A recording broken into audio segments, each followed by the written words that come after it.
Hello, welcome back to another blog. So আজকে হচ্ছে 11th July, শনিবার, এবং এখন সকাল 9:30 বাজে। তো আমি আজকে লন্ডন যাব, কারণ আমার একটা সামার স্কুল অ্যাটেন্ড করার আছে। তো আমার ফ্লাইট জেএফকে নিউ ইয়র্ক থেকে সন্ধ্যে 7টায়। তো এখন যেটা বললাম 9:30 বাজে, আমি জাস্ট রেডি হয়ে নিউ ইয়র্কের দিকে যাব। কি করে যাব? বাই দ্য ওয়ে, ট্রেনে করেই যাব, যেটা আগের একটা ব্লগে দেখিয়েছি, যে এখান থেকে নিউ ইয়র্ক গ্র্যান্ড সেন্ট্রাল ট্রেনে, এবং তারপরে গ্র্যান্ড সেন্ট্রাল থেকে জ্যামাইকা, যেটা যেটা জেএফকে কাছাকাছি, ওখান অব্দি ট্রেনে, এবং তারপরে এয়ার ট্রেনে করে যেতে হয়। তো সব কিছুই দেখাবো এই ব্লগে, যে কীভাবে জেএফকে পৌঁছানো যায় ট্রেনে করে। তো কিছু সিরিজ অফ ভিডিও আসবে এই চ্যানেলে রিগার্ডিং লন্ডন ট্যুর। সো দেখতে থাকুন চ্যানেলটা, সমস্ত ব্লগ এই চ্যানেলেই আসবে। তো let's start the blog.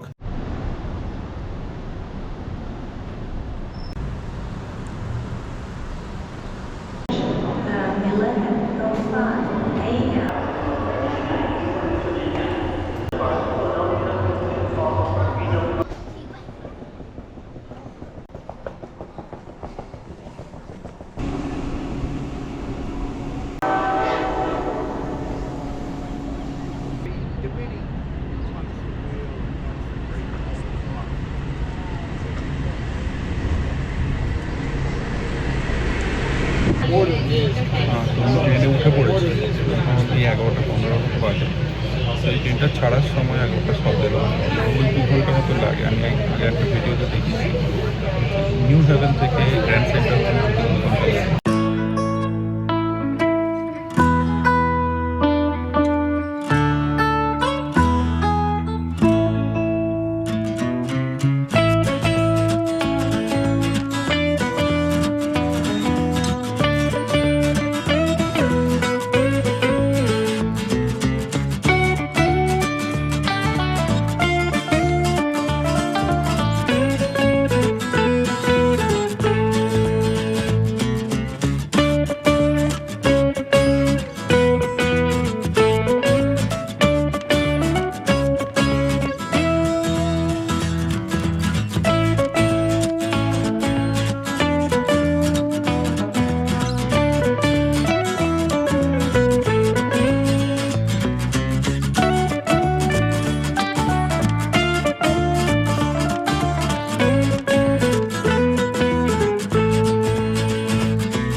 Grand সেন্ট্রালে এসে লং আইল্যান্ড রোড বলে একটা ট্র্যাকে এই ট্রেনটা দেয়, যেটা নিউ ইয়র্ক থেকে জামাইকা নিয়ে যায়। সেইটা খুঁজতে আমার দম বেরিয়ে গেল, প্রায় 10-15 মিনিট হেঁটে ফাইনালি আমি খুঁজে পেয়েছি। ট্র্যাক নাম্বার হচ্ছে 201। তো ট্রেন 1:40, এখন 1:25 বাজে। হোপফুলি আমি ট্রেনটা পেয়ে যাবো।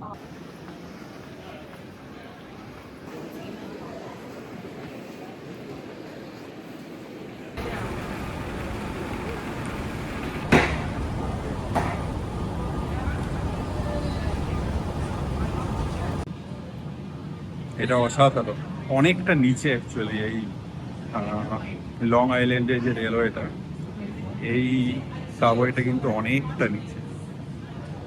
হাইট প্রবলেম থাকলে কিন্তু সমস্যা হতে পারে, চুপচাপ দাঁড়িয়ে জাস্ট কভার করে যেতে হবে। জাস্ট সি কতটা উপর থেকে আমরা নিচে এলাম। উফ, অনেকটা দৌড়ে এসে উঠেছি, ফাইনালি ট্রেনে উঠে পড়েছি। এখন 1:32 বাজে, 5 মিনিট আছে। তো এই গ্র্যান্ড সেন্টার থেকে জেএফকে এয়ারপোর্টে যাওয়ার জন্য জামাইকা বলে একটা স্টেশনে নামতে হবে। সেটা এখান থেকে 20 মিনিট লাগে।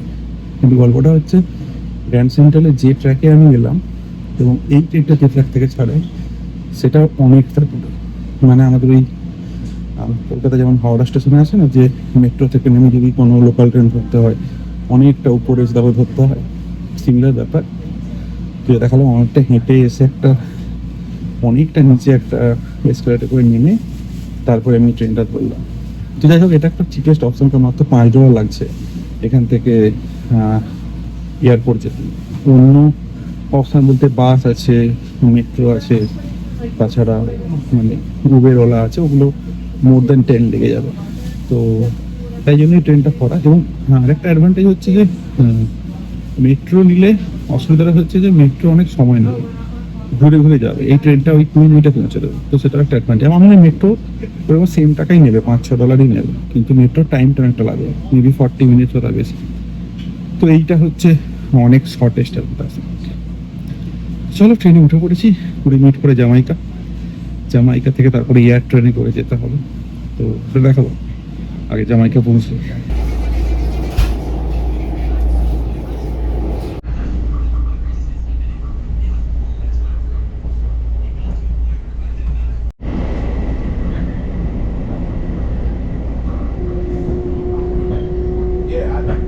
On Rockaway, the next station is Jamaica.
আমি এই মুহূর্তে যে জায়গায় দাঁড়িয়ে আছি, এই যে পেছনে, এইটা দিয়ে এয়ার ট্রেন নিয়ে জেএফকে মানে জেএফকে এয়ারপোর্টে যেতে হয়। এই সেম জায়গায় আমি 2023 সালে এসেছিলাম, যখন আমি প্রথমবার নিউ ইয়র্ক আসি। তো তখন এই ওদিক থেকে এদিকে এসেছিলাম, বেরিয়েছিলাম। তখনও ক্রেডিট কার্ড দিয়েই এইটা ক্রস করেছিলাম। তখন মনে হয় তখনও $8.25 ছিল by the way air train. তো এয়ার ট্রেন অ্যাভেল করতে হলে এই গেটটা পেরোতে হবে, এবং এই গেটটা পেরোনোর জন্য কন্ট্যাক্টলেস কার্ড বা মেট্রো কার্ড থাকা দরকার। এবং তার ভাড়া হচ্ছে, একবার ইউজ করার ভাড়া হচ্ছে $8.25। সোয়াইপ হয়ে গেছে, এখন ওই এয়ার ট্রেন ধরার দিকে যাচ্ছি।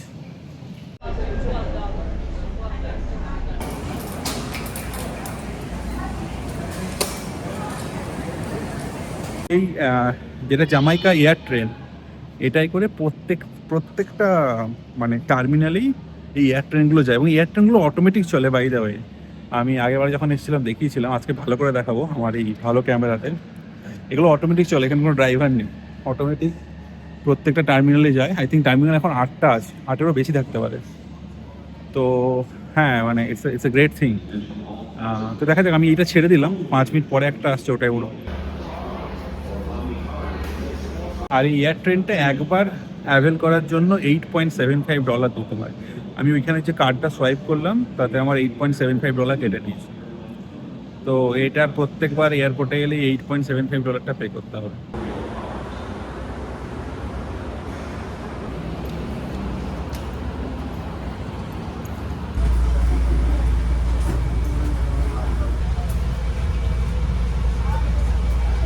তো যেটা বলছিলাম, এটাই কোনো ড্রাইভার নেই, এটা অটোমেটিক চলবে।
আমি টার্মিনাল 8-এ নেমে গেছি। আমার টার্মিনাল 8 থেকেই ফ্লাইট আমেরিকান এয়ারলাইন্সের। তো এখন সময় হচ্ছে 2:40, যেটা বললাম ট্রেন 7:05-এ। তো এখন গিয়ে জাস্ট চেক ইন করবো, ইমিগ্রেশন করবো, দিয়ে একদম ভেতরে ঢুকে কথা বলছি।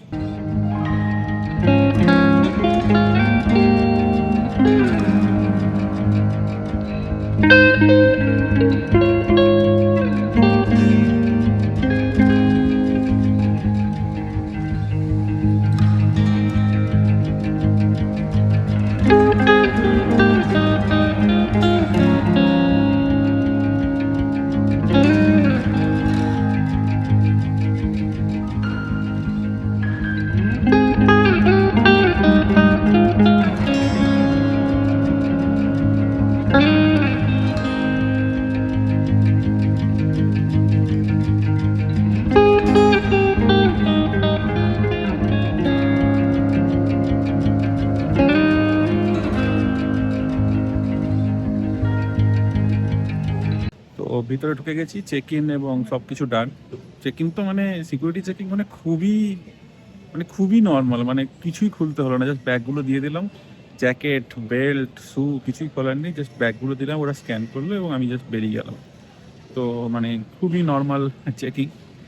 এবং আমি এখন ঢুকেছি, এখন 3:15 বাজে, আমার ফ্লাইট 7:15, গেট নাম্বার 8 থেকে। তো 4 ঘন্টা আছে। তো দেখি যদি লাউঞ্জে ঢুকতে পারি কোথাও প্রায়োরিটি পাস দিয়ে, তো সেখানে বসবো, না হলে কোনো একটা ফুড জয়েন্টে গিয়ে বসবো। আমি চেক করলাম, তো আমার যে প্রায়োরিটি পাস সেটাতেই টার্মিনাল 8-এ কোনো লাউঞ্জ নেই। যে লাউঞ্জগুলো আছে ওগুলো ওই আমেরিকান এয়ারলাইন্স বা ব্রিটিশ এয়ারওয়েজ যারা মেম্বার তাদের জন্য।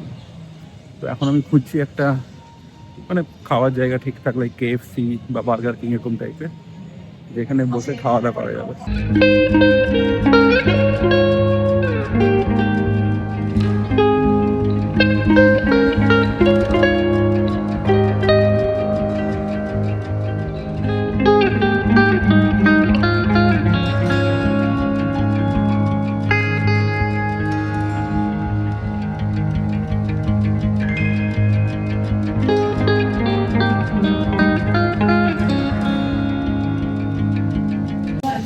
আমি এখানে সেক থেকে একটা বার্গার আর কিছু চিকেন পিস নিলাম। টোটাল $20 ফুল। যেহেতু আমার লাউঞ্জে অ্যাক্সেস ছিল না, তাই অনলি অপশন। এই যে এটা হচ্ছে বার্গার, কিছু চিকেন কাবাব বা চিকেন নাগেটস।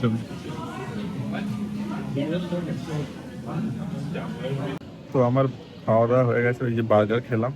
তো এখন এখানে এসে বসেছি, এখন টাইম 4:30। তো এখনও প্রায় 2.5 ঘন্টা বসতে হবে। তো এখন একটু বসবো, 5টার সময় খেলা আছে ইংল্যান্ড নরওয়ে। তো খেলাটা মোস্ট করে দেখাবে, এখানে অনেক টিভি আছে, যেখানে স্কাই স্পোর্টস আছে, সরি ফক্স স্পোর্টস আছে। তো আই হোপ খেলাটা দেখাবে, হ্যাঁ হোপফুলি খেলাটা দেখাবো, টিভি দেখাচ্ছে। তো সেটাই করবো আপাতত বসে। ওই আই থিঙ্ক হাফ টাইম দেখতে পারবো, তারপরে উঠে পড়তে হবে ফ্লাইটে। দেখা যাক ফ্লাইটে যদি থাকে ফক্স স্পোর্টস, তাহলে খুব ভালো হয়। Let's see. আজকে রাত্রে আর্জেন্টিনারও ম্যাচ আছে, আর্জেন্টিনা সুইজারল্যান্ডের কোয়ার্টার ফাইনালে ম্যাচ আছে। তো সেটা এখানকার টাইম 9টায়, তার মানে আমি কোনো ফ্লাইটে থাকবো। তো আমি জানি না ফ্লাইটে ফক্স স্পোর্টসের অপশানটা থাকবে কিনা। যদি না থাকে তাহলে like it's a black box, মানে আমি উঠবো এই হোপ করে যে আর্জেন্টিনা জিতুক, এবং নামার পরে রেজাল্ট চেক করবো। Let's hope for the best. Let's pray for the best.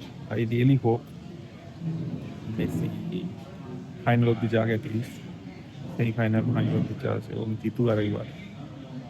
দেখা যাক, মানে আমি প্রথমে অ্যাকচুয়ালি মানে প্রথমে খুব চিল ছিলাম, বাট এই যে যত টুর্নামেন্টটা এগোচ্ছে তত ব্যাপারটা ইনভলভ হয়ে পড়েছি আর কি, তাই এখন চাই সত্যিকারেরই চাই। Let's see.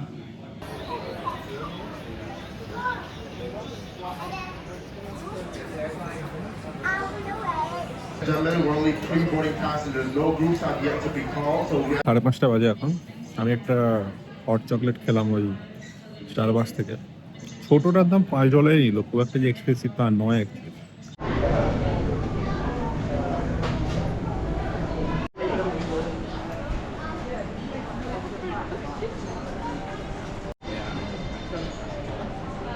তো যেটা বলছিলাম, এখন 5:30 বাজে, আমার বোর্ডিং শুরু হবে 6:30টায়। তো এখন আমি বসে বসে ইংল্যান্ড নরওয়ের ম্যাচটাই দেখছি। 6টা বাজে, by the way England Norway 1-1 চলছে হাফ টাইম। তো এবার আমাকে আস্তে আস্তে এগোতে হবে, কারণ 6:30টার সময় বোটিং শুরু হবে। তো দেখা যাক ফ্লাইট এক্সপিরিয়েন্স কেমন হয়। আমেরিকান এয়ারলাইন্সে প্রথমবার আমি ইন্টারন্যাশনাল ট্রাভেল করছি। বাই দ্য ওয়ে বলে রাখি, আমার পৌঁছতে 7 ঘন্টা লাগবে। মানে আমি লন্ডন টাইম সকাল 7টায় পৌঁছে যাবো। লন্ডনে এখন মনে হয় ওই রাত্রি 11টা এরকম বাজে। তো ওই 12টার দিকে উঠবো লন্ডন টাইম এবং 7টায় পৌঁছে যাবো। ওই বড় স্ক্রিনটাতেও খেলা দেখাচ্ছে, আমি দেখাচ্ছি।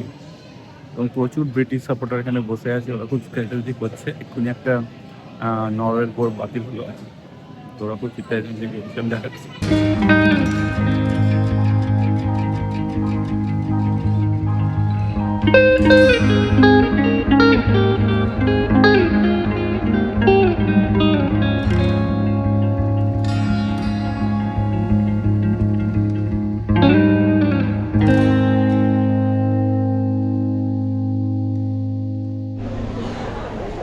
Carrying firearms to a TSA screening check. ফ্লাইটে উঠে পড়েছি, এখন টাইম 7টা। ফ্লাইট টাইমে ছাড়বে না, 7:05 ছাড়বে না, ওই 10-15 হবে। ফ্লাইটটা একটু লেট করবে ল্যান্ড করতে আর কি। তো দেখাচ্ছি ফ্লাইট থেকে কেমন দেখতে লাগছে, সব কিছু দেখাচ্ছি।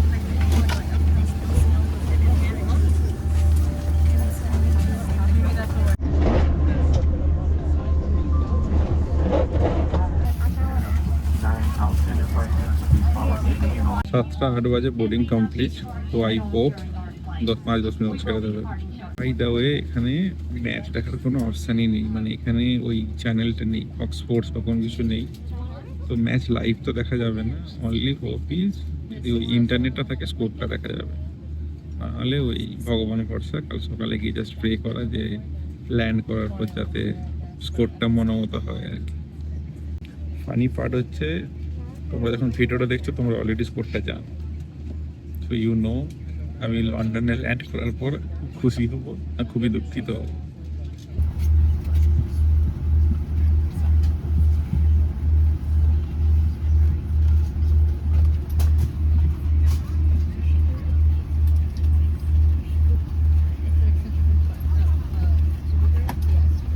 আচ্ছা, লন্ডনের ডিস্টেন্স হচ্ছে 3563 মাইল এবং সেটা যেতে সময় নেবে বলছে 6 ঘন্টা। সকাল 6:10 পৌঁছে যাওয়া উচিত, যদি এবার টাইম হচ্ছে 7টা। তো দেখা যাক কখন পৌঁছবে। আচ্ছা, খাবারের মেনুটাও দিয়ে দিয়েছে, দেখা যাক। আমি দেখাচ্ছি মেনুতে কি আসছে। Menu complimentary beverage, soft drink, এইগুলো হচ্ছে ফ্রি আর এইগুলো কিনতে হবে। দেখাচ্ছে 6:10 ল্যান্ডিং, যদি এখন ফ্লাইটটা ছাড়ে 6 ঘন্টা লাগবে। এবং গেট আর ব্যাগটা পৌঁছানোর সময় বলে দেয়। আমেরিকান এয়ারলাইন্স এটা একটা ভালো জিনিস, ওরা ল্যান্ডের সঙ্গে সঙ্গে গেট আর ব্যাগটা বলে দেয়। আচ্ছা, তার মানে আমরা এইখানে আছি, এটা হচ্ছে নিউ ইয়র্ক। এখান থেকে এই ওপরে এইখানে হচ্ছে লন্ডন। তো আমাদেরকে এই পুরো সমুদ্রটা পেরিয়ে লন্ডনে যেতে হবে। এইটা হচ্ছে লন্ডন। এই পুরো আটলান্টিক ওশেনটা পেরিয়ে যেতে হবে, এইটা পেরোলে London.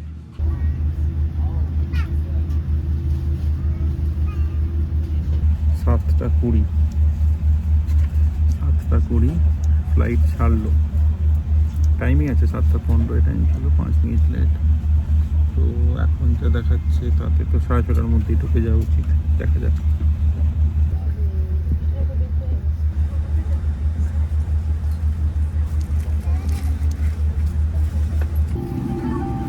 Welcome to your American Airlines flight.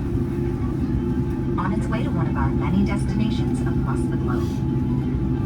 Made possible by our dedicated team members, who all do it for one reason. Strapped tight.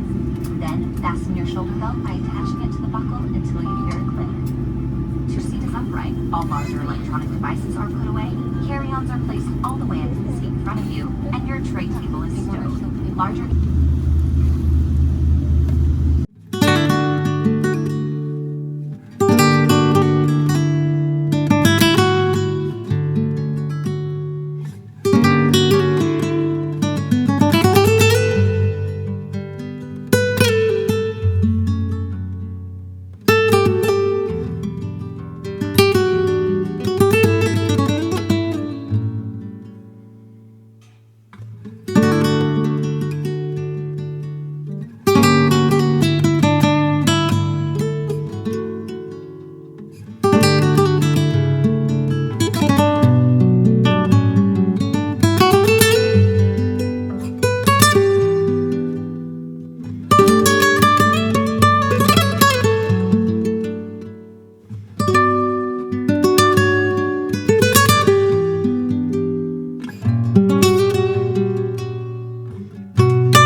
Breakfast হয়ে গেছে, ডিনারটা ঠিক তাড়াতাড়ি দিয়ে দেবে কারণ দেরি হয়ে গেছে। এবার আমরা সকালে আমাকে ব্রেকফাস্ট দেবে। এই ফ্লাইটে ওয়াইফাই আছে, ওয়াইফাইটা খেলা স্ট্রিম করা যাবে না, বাট খেলার রেজাল্টটা অবশ্যই দেখা যাবে, সেটা দিয়ে চালাতে হবে। রেজাল্টে দেখতে হবে। বাই দ্য ওয়ে ইংল্যান্ড জিতে গেছে নরওয়ের কাছে। এবার নেক্সট হচ্ছে আর্জেন্টিনা ভার্সেস সুইজারল্যান্ড।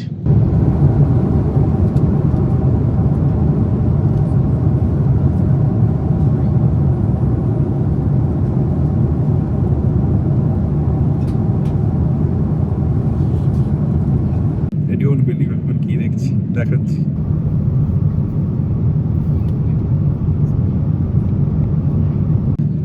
ফ্লাইটের যে ওয়ান ফ্লাইট যে ওয়াইফাই ছিল তাতে দেখা যাচ্ছে খেলা, তো হোপফুলি আমি পুরো ম্যাচটা দেখতে পাচ্ছি।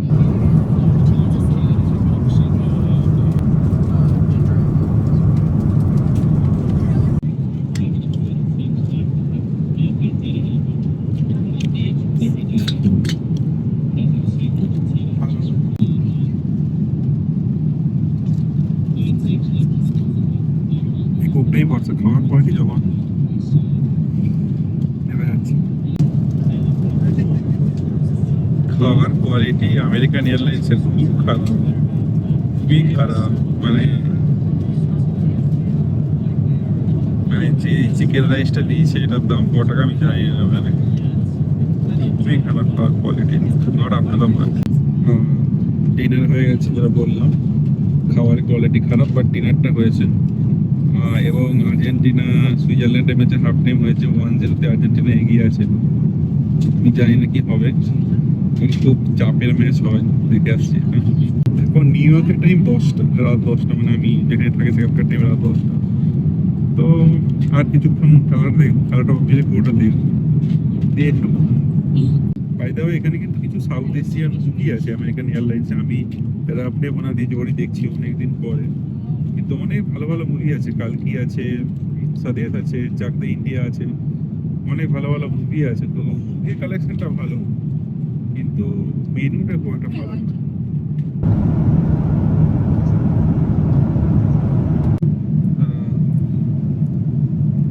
এখন লন্ডনে 6:30 বাজে, আর 1 ঘন্টার মধ্যে আমরা পৌঁছবো। বিগ নিউজ হচ্ছে আর্জেন্টিনা ম্যাচটা ফাইনালি জিতে গেছে সুইজারল্যান্ডের সঙ্গে 3-1।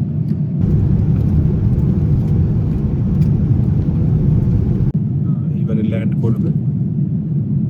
লন্ডনের টাইম এখন 7:10, এখন 20-25 মিনিট লাগবে, মানে 7:35-এর দিকে, 7:37-এর দিকে ল্যান্ড করবে, দেরি হবে।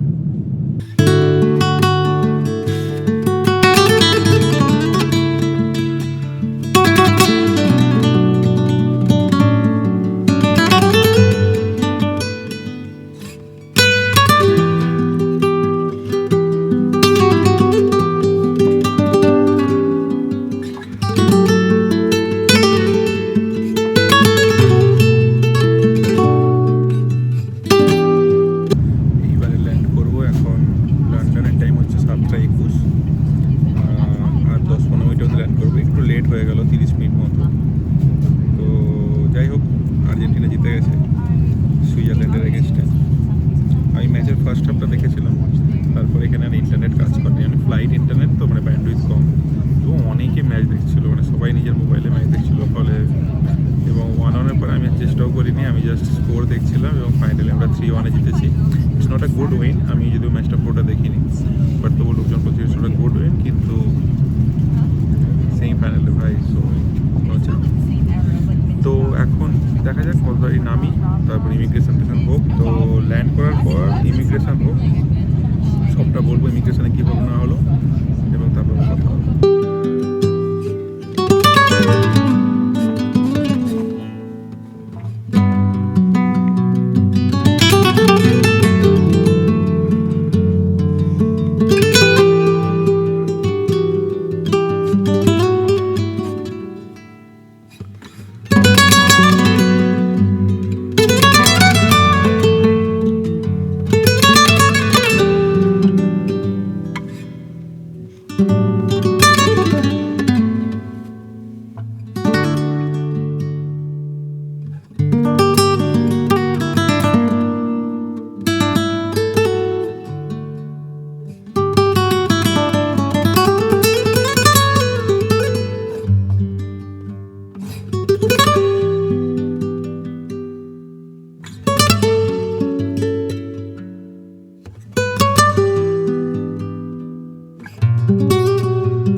গেছি, 7:40 ল্যান্ড করেছি, তার মানে 30 মিনিট লেট।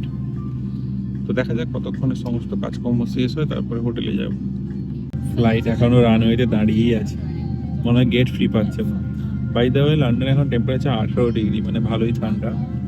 তবে হাইয়েস্ট প্রায় 30-32 হচ্ছে, যে জন্য বলছি যে লন্ডন বা ইউরোপে এখন হিট ওয়েভ হচ্ছে। তার কারণটা হচ্ছে দুপুরের দিকে 30-32 চলে যাচ্ছে, যেটা খুবই গরম এখানে সাপেক্ষে। তো এখন 18, তো বেরিয়ে হোপফুলি ঠান্ডাই লাগবে, বাট দুপুরবেলা হয়তো বেশি গরম লাগবে।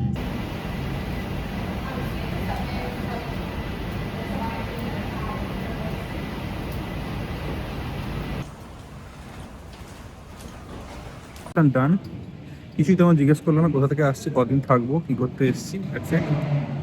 ইউএসএর ভিসা আছে যেহেতু, তাই ছেড়ে দিল তাড়াতাড়ি। এইবার আমাকে ব্যাগটা কালেক্ট করতে হবে। আমি জানি না কত নম্বর বেল্টে দিয়েছে ব্যাগ, তো ব্যাগটা কালেক্ট করে তারপরে আমি বেরোবো।